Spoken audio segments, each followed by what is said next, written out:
Pada video kali ini kita akan membahas mengenai tangki dan tipe-tipe tangki. Sebagai pendahuluan, jadi yang dimaksud dengan tangki di sini adalah bisa sebagai tangki storage atau bisa juga sebagai tangki proses, ya. Kadang-kadang disebut tangki, kadang-kadang juga disebut vessel, ya. Tapi biasanya kalau vessel itu arahnya adalah ke tangki bertekanan, ya. Jadi di sini yang kita bahas itu adalah rangkaian proses, baik dia sebagai tangki penyimpanan bahan baku, sebagai alat proses sendiri, reaksinya, reaksi pemisahan, dan juga nanti sebagai penyimpanan produk. Ya, itu yang kita bahas secara umum. Jadi kalau umpamanya di mata kuliah lain, misalkan di reaktor, kita akan membahas mengenai ukuran tangki, ukuran vesselnya, gitu ya, volumenya. Nah, di sini kita bahas nanti lebih ke misalkan tebalnya, kemudian bagaimana bentuknya, lebih ke arah sana. Jadi lebih ke melengkapi dari hasil desain-desain peralatan. Juga misalkan di menara destilasi, itu jumlah stage-nya, ya tingginya ketemu. Nah, kita nanti bahas bagaimana jarak antar stage-nya, bagaimana eh, rangkaian prosesnya, dan sebagainya. Jadi hampir semuanya alat-alat proses itu akan membutuhkan tangki, ya. Nah, ini gambaran beberapa alat proses. Misalkan ada di sini ada reaktor, ya, yang ini, yang reaktor, kemudian tangki, itu tangki bertekanan biasanya, termasuk juga ini tangki biasa, ya. Ini menara pengeluaran, ya. Ini juga reaktor, termasuk silo, ya. Jadi silo itu penyimpanan material padat. Menara destilasi, dua gambar yang ini adalah menara destilasi, bentuknya juga sangat bervariasi, ada yang bentuknya bulat, spherical, ya, ataupun silinder. Ya. Nah, secara umum tadi tangki itu kita bagi secara umum, ya, ada yang disebut dengan tangki penyimpanan atau storage tank, ya, tangki penyimpanan, storage tank atau storage vessel, dan ada juga yang merupakan tangki pemrosesan, ya, proses tank. Jadi memang ada proses di sana, tempatnya itu juga merupakan sebuah vessel atau tangki. Nah, untuk memilih bagaimana bentuk, ya, kemudian bagaimana mau terbuka, tertutup, mau bentuknya silinder, spherical, ya, kemudian pada tekanan berapa, itu ada beberapa faktor. Faktor utama adalah fungsi dan lokasi vessel tadi, ya, mau di mana, di outdoor, indoor, ya. Karena banyak juga kan ya tangki-tangki yang disimpan secara indoor, ya, walaupun kalau tangki-tangki besar biasanya di outdoor. Kemudian juga sifat fluidanya, apakah dia berbahaya, mudah menguap, bertekanan, dan sebagainya. Suhu, operasi, dan tekanan ini tadi. Mau disimpan pada suhu dan tekanan berapa? Ya, kadang fluida mensyaratkan harus disimpan pada suhu dan suhu dan tekanan tertentu. Ya. Juga kapasitas produksi. Laju alir yang dibutuhkan dalam proses berapa? Kemudian mau disimpan di situ selama berapa lama? Ya, waktu tinggalnya berapa lama? Nah, itu akan menentukan ukuran tangki yang akan kita buat. Tipe vessel yang umum, ya, secara umum itu kadang-kadang ada yang tangki terbuka, open tank atau open vessel, atau tangki tertutup, ya, close vessel, ya, bisa juga. Kemudian bentuk tangki secara umum kebanyakan adalah silinder, ya. Dan kebanyakan lagi sebenarnya vertikal, walaupun ada juga yang horizontal atau bola, ya, dalam bentuk bola. Kemudian bentuk dasarnya bottom, ya, bottom vessel biasanya flat, ya, umumnya flat, tapi tidak harus selalu, ya. Kadang berupa conical, corong begitu bisa juga. Kemudian tutup atas, ya, macam-macam juga sama.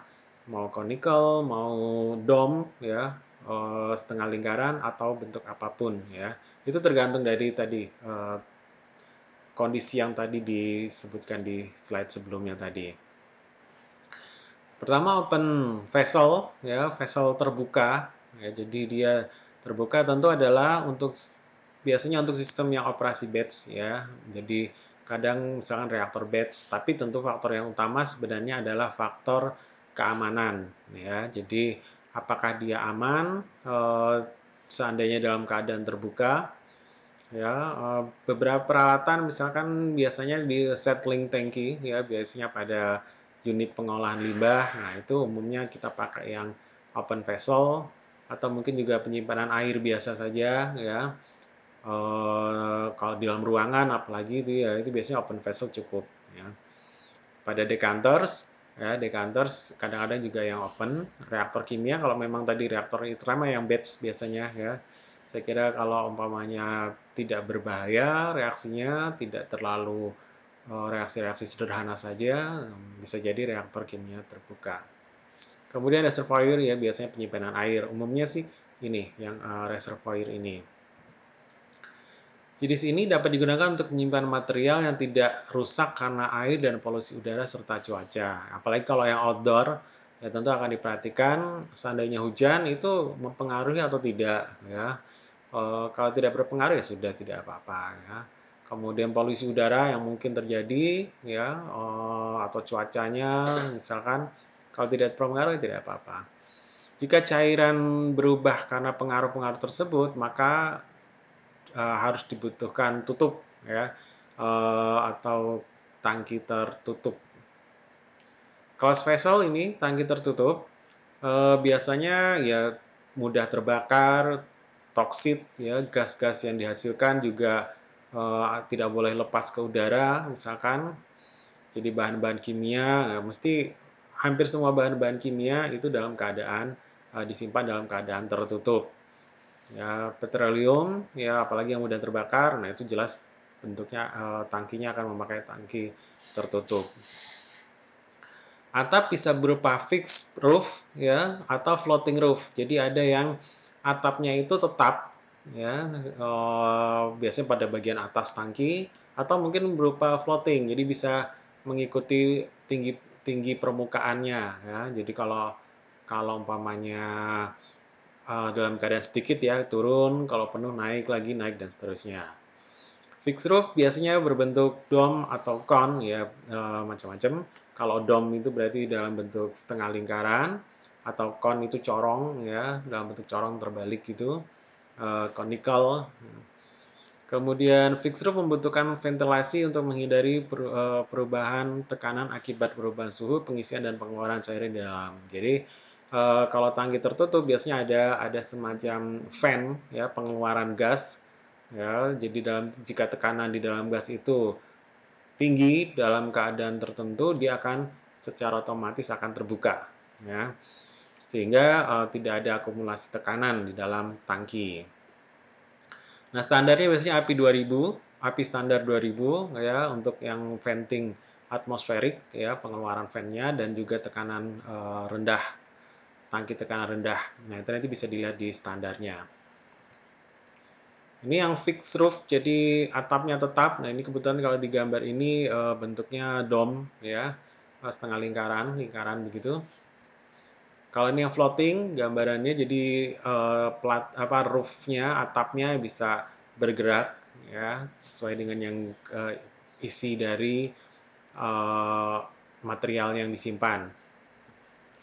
Berdasarkan tekanannya ya bisa ada tekanan dari dalam internal pressure ya atau tekanan dari luar berarti dalam keadaan vakum ya.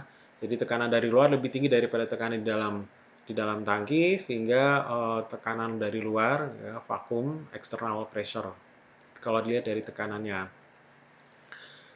Atmospheric tank berarti tekanannya tekanan atmosferik ya, ini paling umum.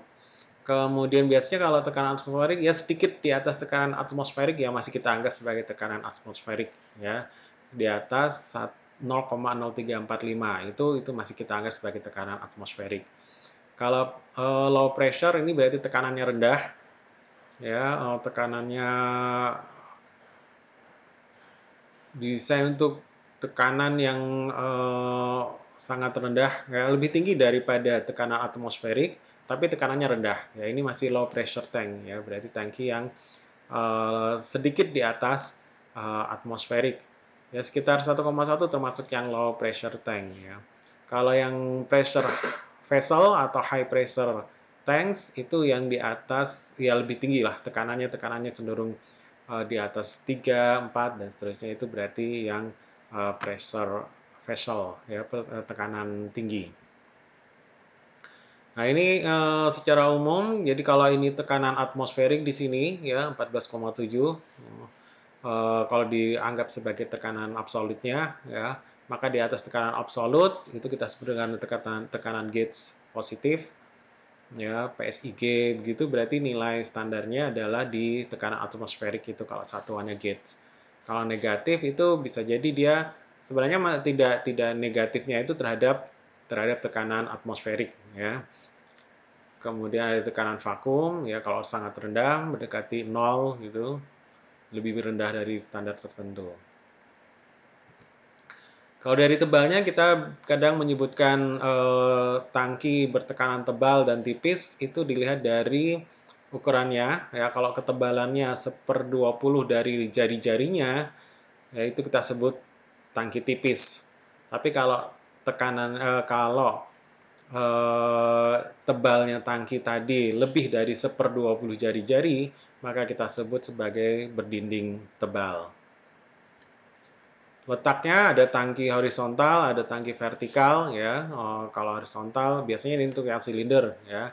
Ada yang mendatar ya horizontal atau yang berdiri vertikal ya. Kemudian tingginya ada tangki pendek, tangki tinggi. Biasanya tangki tinggi itu yang menara destilasi, menara absorber ya, itu tangki-tangki tinggi. Kalau tangki-tangki penyimpanan biasanya kita pakai tangki pendek ya. Tapi kalau semacam silo itu biasanya juga tangkinya lumayan tinggi. Kemudian stres ya, stres pada dinding arahnya ya. Ada yang merupakan arah aksial ya, berarti ke arah di sepanjang jari-jari sepanjang jari sumbu ya, sepanjang sumbunya itu kita sebut sebagai tekanan atau stres aksial. Sementara kalau dia ke arah jari-jari ya itu kita sebut sebagai tekanan sirkumferensial